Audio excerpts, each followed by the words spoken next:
Хәерле көн Татарстан, хәерле көн хөрмәтле телевизор караучылар. Бүген 20 ноябрь дүшәмбе. Туры эфир студиясында сезне мин Эльза Әхмәтҗанова сәламлыйм. Тапшыруыбызның иҗат төркеме белән бергә безнең белән яңа атнага керүче тамашачыларга күтәренке кәеф, файдалы көннәр теләп калабыз. Бүгенге көн тарихка нинди вакыйгалар белән кирип калган, шул турыда алдагы минутта кыскача булыр. Улы Шәүкәт ага Галиев туган көн. Тапшыруыбызның бүгенге чыгарылышы 50 китап. Шул исәптән 30-ы балалар өчен язылган. Халык шагыйре, республикабызның Тукай бүләге, Андерсон исемендәге халыкара һәм башка бик күп абруйлы премияләр иясе бөек әдибебезнең 95 еллыгына багышлана. Галимҗан Ибраһимов исемендәге Казан шәһәренең 17-нче гимназиясенең татар теле бүлмәсенә балалар әдәбиятында тирән эз калдырган Шәүкәт ага Галиев исеме бирелә. Һәм шунда ук әдипнең музеен ачырга дип әзерлек эшләрен башлап җибәрәләр. Истәлекле урын булдыру тәкъдиме белән танылган шагыйрь Роберт Миңнуллин чыга. Роберт абый шушы гимназиядә практика үткән вакытта Шәүкәт абыйның балалары да укыта. Шәүкәт абыйның 4 баласы да безнең гимназиядә укыйлар. Аның 4 баласы бар һәм алар барысы да шушы мәктәптә белем алалар, шушы мәктәп булган вакытында. Һәм Роберт абый килгән сайын, аннары сайын Роберт абыйның укытучысы була Шәүкәт Галиев. Ул безгә килгән сайын шуны әйтә торган иде. Ул минем якташым Әлфия, пожалуйста, менә шушы музейны оештырып чыксак, Шәүкәт абыйга багышланган музейны оештырып чыксак, без бик шат булыр идек. Безгә бу аның рухы шат булыр иде дип әйтә иде. Күргәзмә музей зур булмаса да эштәлеге белән шатландыра. Биргә килүчеләрне иң беренче итеп балалар дөньясына алып керүче шагыйрьнең китаплары каршы ала. Әлбәттә, данлыклы Шәвәли. Күпләр бәлки белми дә торгандыр. Шук малайның чын прототипы Шәүкәт абыйның туган авылы, Апас районы Олы Бакырчы авылы егете Шәвәли Кәлимуллин. Менә стендлар безнең шушы заманча технология белән эшләнгән. Менә шушы сылтамага кирип, без аларны тыңлый алабыз. Мин Шәвәли шук малай, үткен малай, ут малай. Мин бик уңган, өлгер мин, юк бар белән көлдер мин. Бик тапкыр мин, җинак мин. Мин бик тыйнак мин. Музей ачуда Апас якташлык җәмгыяте шагыйрьнең гаиләсе, авылдашлары зур булышлык күрсәтә. Композиция моны безгә Шәүкәт абыйның кызы Алсу апа бүләк итте. Һәм уртада Шәүкәт абый тугачтан сабый чакта күз тимәсен өчен баш киеменә күз тимәскә тагып куелган төймәдән башлана менә бу композиция шәҗәрә шикелле эшләнгән. Күрдегезме? Ул заманча нинди матур композиция. Аны кергән саен балалар сорыйлар, карыйлар инде. Менә кайда аның менә бу тимәсе? Менә бусы. Ул вакытта минем брошкалар булмаган. 1928 елда балаларга шушындай күз тимәскә, күз беренчелек шуңа төшсен өчен әнисе шулай эшләгән була. Һәм шул төймәне саклап кала. Музейны ачуда башлап йөрүче Шәүкәт Галиевның райондашы, гимназияның талантлы татар теле укытучысы Рамилә Абдуллина. Шәүкәт абый белән язучылар берлегендә оештырылган әдәби чарада катнашкан идек. Мин шунда танышып калган идем. Ул бит хәтта минем беренче язган шигырьләремә Фатиха биргән баш мәкаләләр белән Мәгарифәт гәзите бар иде ул вакытта. Менә шушы гәзиттә зур бер мәкалә дә бастырып чыгарган иде. Һәм гомумән мин Шәүкәт абыйның иҗатын бик яратам. Ул балалар шагыйре генә түгел, ул истәлекләр язучы, ул өлкәннәр өчендә бик матур истәлекле җырлар язучы. Аннан соң беләсезме, тагын бер үзенчәлеге бар. Шәүкәт абый ул канатлы гыйбарәләр туплап, аларны дөньяга чыгаручы кеше. Менә без бөтенебез дә исәннәрнең кадерен бел, үлгәннәрнең каберен бел дигән гыйбарәне беләбез. Әлеге гыйбарәнең авторы Шәүкәт абый Галиев. Уку әсбапларына кертелгән Шәүкәт Галиев әсәрләре туган телебезгә булган мәхәббәт, балачакның, дусларының кадерен белергә өйрәтә. Гимназия укучылары Шәүкәт Галиевның иҗатын өйрәнеп кенә калмый, аның бай әдәби мирасына нигезләнеп, төрле иҗади проектларны тормышка ашыра. Балаларны кызыксындырырга китап укытырга кирәк. Һәм менә укытырчы менә афоризм булырлык, анасын аның мәгънә салырлык итеп балаларга рәсемнәр ясата. Менә бусы мәсәлән йөрәк формасында ясалган, чөнки йөрәк ул яшәү символы, күрдегез, мәхәббәт, матурлык чыгара торган. Һәм аның артына Шәүкәт абыйның шигыре язылган. Бәхетле булыгыз һәммәгездә, шатлык белән үтсен көнегез. Бу дөньяда без бит кунак кына. минутларның кадерен белегез дигән. Нинди мәгънәле шигырьләр һәм яшәү чыннан да матур, без аны балаларга җиткерергә тиешбез. Без тур эфирда эшлибез, хәерле матур көннәр теләп дәвам итәбез. Шәүкәт ага Галиевның исемен мәңгеләштерүдә якташлары да көч кертә. Тулырак бу турда мин Шәүкәт аганың туган авылы, Апас районы Олыбакырчы авылында урнашкан музей мөдире Шәүкәт абыйның туганы Рәшит Гыйлметдинов белән сөйләшермен. Бүген ул студиябызның кунагы. Хәерле көннәр, исәнмез, Рәшит әфәнде. Беренчән бик зур рәхмәт. Ерак араларны якын итеп, менә иртә таңнан ук килеп җиттегез безгә. Һәм инде менә һәр кеше укылмаган китап дип язып калдырган Шәүкәт ага. Һәм әз генә булса да аның шәхесенә кагылып, әз генә булса да аны укып карыйк әле бергәләп дигән ният белән сезне чакырган идек. Шулай итеп, Олыбакырчыда аның музее эшләп килә. Төп йортта урнашканмы, аерым бина салдыгызмы, тарихы ничек булды? Бу йортның салынышы башта иҗат йорты дип салдык инде. Монда Ринат Мухаммадиев, Язучылар союзы председателе вакытта килгән иде 96 елда. Рәшит Шәүкәт абыйның туган йортыннан нигезеннән ерак булмаган төштән бер участок таба алмассың микән ди. Иҗат йорты ясары йорты. Мин әйтәм, хәллән килгәнчә эшлибез.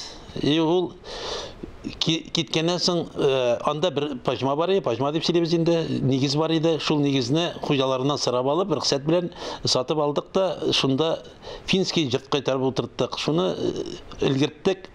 Шәүкәт абыйның туган көнне юбилейына илгерттек, без аны илгертеп, шул вакытта ул үзебезнең мәдәният йорты ачылды. Авылыбызда бик матур мәдәният йорты. И шуның белән бергә Шәүкәт абыйга иҗат йорты ачылды. Иҗат йорты бик матур килеп чыкты ул. Аның СМУ дип аталадыр ул вакытта эшли торганы, ошалар эшләп бетереп бирделәр. Бик Шәүкәт абыйның үзенә дә ошады. И шушы иҗат йортына Шәүкәт абый яз көне балалар мәктәптән чыкканда кайтып бер ай торып иҗат итә иде. И көз көне балалар мәктәпкә кергәндә. И шушындагы шигырьләрен ул беренчедән булып Фәридә апа укыткандыр инде. И Рәшит тыңлап кара әле, энекәшти табадан төшкән шигырьләр дип безгә укып күрсәтәдер. Сез инде әлбәттә тәнкыйтьләмәгәнсездер инде, мактап кына әйткәнсездер инде. Мин тәнкыйтьли алмыйм инде, мин шат кына ул вакытта мин эшләдем дип әйтеп мактанып утырам. Колхоз җитәкчесе инде, шул дәвердә минем дә бераз өлеш кергәндер, матур иттереп килеп чыкты инде ул безнең җадырдыбыз. Тулыландыру ничек булды менә? Музейның бит инде кыйммәтлеге экспонатлардан тора. Тулыландыру беренчедән бу безнең инде Шәүкәт абый вафатыннан соң Шәүкәт абыйның туганнары Фәридә апа исән безгә музей дип бүләк иттеләр булды инде бу йортны. И беренче тулыландыруда Нугманов Рамис Усманович безнең төп музей, Апас төп музейның җитәкчесе, аның бик күп өлеше керде. Анда эшләүче җитәкчеләрнең, хезмәткәрләрнең алар беренче оештырулар инде. Бу эшли башлады 12 елдан. И мин инде үзем эшли башладым 15 елдан. Мин эшли башлаганда 8 ел булды бездә. Әйе, субханалла. Менә мәктәп турында әйтеп киттегез име берничә сүз. Мәктәпкә дә бит исеме бирелгән Шәүкәт аганың. Әйе, 14 елны үзебезнең Олыбакырчы 9 еллык мәктәбенә бирелде Шәүкәт Галиев исеме. Аны исемне биргән вакытта якташлары җәмгыятеннән җыелдылар һәм дә артистлар җыелды. Күңелле иттереп мәктәптә уздырдык без аны. Һәм менә милләтнең киләчәге мәктәп дип әйтә торган булган үзе, шулай бит Шәүкәт абый һәм мәктәпкә багышлап җыр да иҗат иткән әле ул Кыңгыраулы мәктәп еллары дип. Аны бүгенгдә дә яңача итеп менә җырлыйлар, яңача итеп башкаралар. Бездә аның язмасы бар. Менә мөмкин булса бергәләп карап китик әле шуны тыңлап. Тамашачыларга да кызык булыр, бәлки исләренә төшеп китер. Бу инде Бакырчыдан түгел, бөтен Апас районы буенча башкарыла торган җырын бик матур яратып тыңлыйбыз. Без моның чыгышын, башланышын Шәүкәт абый ничек язган, үзенең балаларының хәзерге вакытта 17 гимназия инде ул вакытта мәктәп, шул мәктәптә 4 баласы да шунда укып чыккан. Әйе, шуңа багышлап иҗат иткән. Балаларга ниндер бәйгеләр да оештырасыз Шәүкәт абыга? Балалар бәйгесе матурлауда аларның хезмәте бик зур булды. Алсу безнең бөтенләй бакча эшен ярата торган кыз, Алсу кызы. Алар Наҗия апа балалары икәү, Рамил белән Эльвира, Шәүкәт абыйның миннән олы 1 яшь Җәмил бар, бергә кайтып, тирә-якты чистартып, матур иттереп, обелискага чәчәк куялар истәлеккә.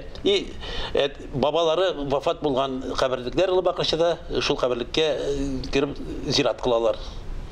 Нәселнең ни кадәр әһәмияткә ия икәнен Шәүкәт абый инде билгеле үзе дә белгән һәм инде үз кулы белән шәҗәрәләр төзеп калдырган. Бездә дә бар бугай, мөмкин булса күрсәтеп китик. Менә бу буклет тип музей Рамис Усманович безнең Нигъманов шул тип музей шушны буклет итеп ясады. Аның эчендә шәҗәрә, аның артында шәҗәрә. Бу безнең багышланган Шәүкәт абыйның туган көнен уздырачакбыз 1 декабрьдә бөтен район күләмендә. Уза шушында якташлар чакырылды. Яңадан артистлар булачак, Алла бирсә, Олы Бакырчы клубында узачак.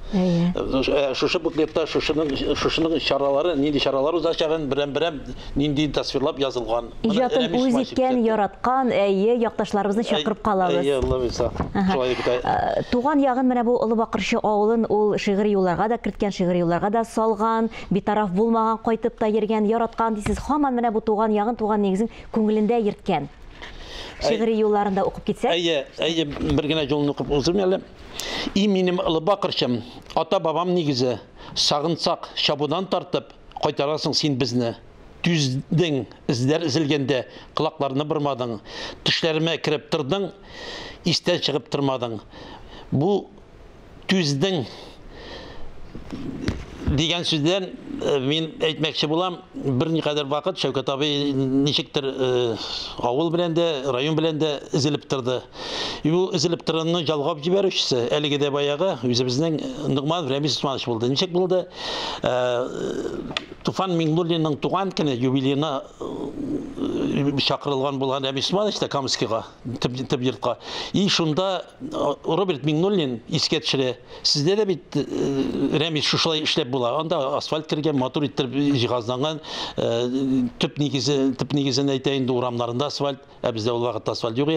Рамис Усманович кайтып глава администрация җитәкчебезгә әйтә, мин ул вакытта аусайт председатель, миңа әйтте инде безнең Шәүкәт абыебызны шулай иттерик дип.